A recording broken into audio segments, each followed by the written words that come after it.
Was Ace Steel backstage at last night's episode of AEW Collision, and a historic moment is coming in AEW. But first, let's find out what CM Punk had to say last night on AEW Collision, and it's safe to say that he didn't hold back. Last night, All Elite Wrestling's new Saturday night show would debut live from the United Center in Chicago, Illinois, and as expected, hometown boy CM Punk would kick off proceedings. The Second City Saint would enter the arena to a huge pop from the crowd, with him walking to the ring with a red bag in hand, as well as wrestling boots hanging down from his neck. Once the music had settled down and he was ready to speak, the first thing Punk did was remove the AEW logo from his microphone, which many took as a direct shot at the Elite, something that would set the tone for the next 10 minutes. Punk would open by stating that he's tired of being nice, and as long as he's around, this is the professional wrestling business, a business of grown-ups. Again, another shot at the Elite, who he referred to as children during the infamous media scrum. He would tell his fans that he loves them because they love him, and that they love him because he's unapologetic. He is him, and he couldn't have done any of this without them. Punk would then address those that hate him for the same reasons people love him, which led to the chants of "F***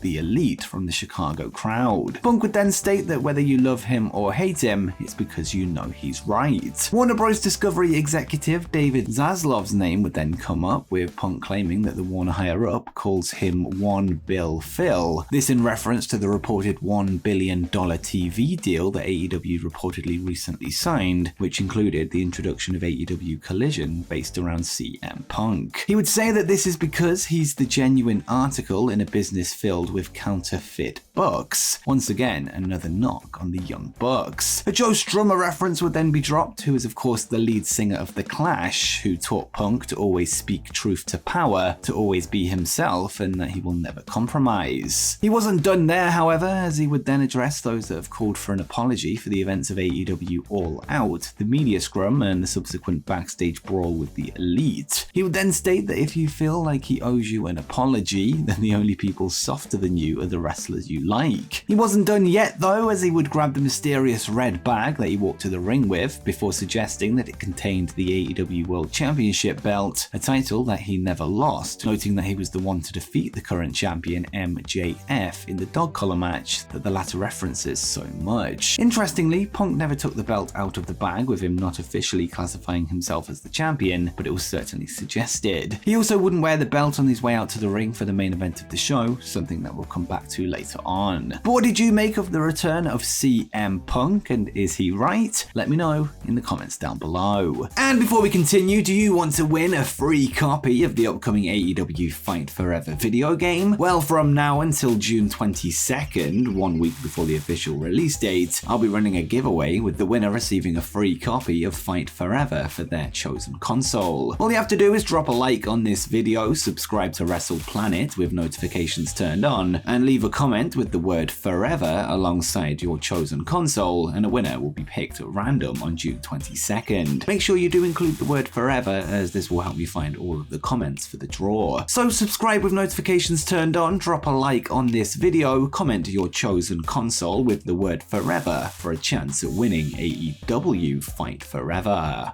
And speaking of Collision, the show would see the AEW TNT Championship up for grabs when Wardlow put his belt on the line against Luchasaurus, who was joined by Christian Cage at ringside. To many people's surprise, the bout would lead to a new champion being crowned, this after interference from Christian, who used a DSLR camera to knock Wardlow out, with Luchasaurus taking advantage, securing the pinfall for his first ever AEW singles title win. Interestingly, after the victory, it was Christian Cage that acted as if he was the new champion when he demanded the referee give him the belt, celebrating on the second rope before calling for Luchasaurus to lift him up onto his shoulders as he held the title above his head. This appears to be a tease that there will be friction between the two men and a potential feud, this whilst Wardlow hopefully moves up the card. The title change brings an end to Wardlow's third reign with the TNT title, a run that began back in April. Elsewhere on Collision, the show would see 2 in-ring returns, as well as the re-emergence of another absent wrestler who appeared via a video package. The next return would see Andrade El Idolo battle Buddy Matthews of the House of Black in what was a fantastic back-and-forth contest, with great selling of previous injuries adding a level of realism. In the end, Idolo would walk away with the win after locking in the figure 8 leg lock, a nod to his wife Charlotte Flair in WWE, making Matthews tap. After the bell, the rest of the House of Black would appear in the ring following a blackout, with Malachi Black saying hello to an old rival, with the trio then taking Andrade out, seemingly setting up a feud going forward. Another return would happen during a segment which saw Tony Nese and Mark Sterling attempt a fitness class with the Chicago crowd. This before Miro showed up, beginning a match with the fitness instructor turned wrestler. The Bulgarian would make quick work of Nese, putting him away in just over 3 minutes, with a game over being enough to secure the submission win. Scorpio Sky would also make an appearance on the show during a video package hyping his return, with him seemingly set to become a part of the Collision roster.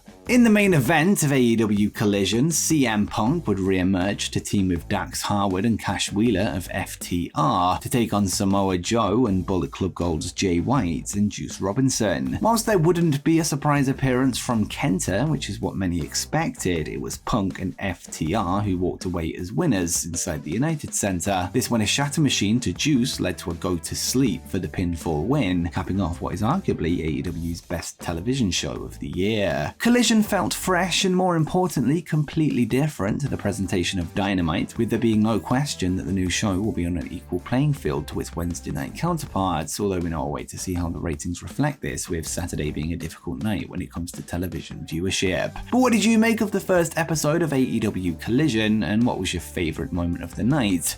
Let me know in the comments down below. And speaking of Collision, let's get to some backstage news coming out of the show, as we have an update on the backstage status of Ace Steel. Of course, Ace would be fired from AEW following Brawl Out in September, with him recently re-signing with the company as part of an agreement to bring CM Punk back to television. There was reports that there was a disagreement between both parties as to if Steel would be working remotely or if he would be at the venues, something we now have confirmation on. According to Fightful Select, Ace Steel was not in attendance at Collision last night and is not scheduled to be at any shows in the near future. With that said, it was noted that he is signed to the company in order to help with the storylines revolving around friend and former student CM Punk. And now we have some news ahead of next weekend's Forbidden Door pay-per-view that will pit the stars of New Japan Pro-Wrestling against All Elite Wrestling. Ahead of the huge crossover show, AEW president Tony Khan would speak with Post Wrestling earlier this week, where he would hype up the show and give a huge tease as to how it could lead to a big moment at Wembley Stadium. Khan would state that if all goes to plan, Forbidden Door will put us on the path to a historic moment at All in London in August, and Tony would say, I have a lot of really great ideas for it, and I like to see how things flow, and if Forbidden Door goes as planned, I think it will then lead us into what could be one of our all-time historic special moments for AEW All In. I think we're going to have a great Forbidden Door, and I'm very focused on that, and if we get through that and that goes as I expect, then we are going to be in an amazing position for AEW All In, and hopefully the brand interest will be incredibly high worldwide, and will focus itself into a great event in London. But I'm very focused on coming there to Toronto first and putting on a great one for you at Forbidden Door and building off that.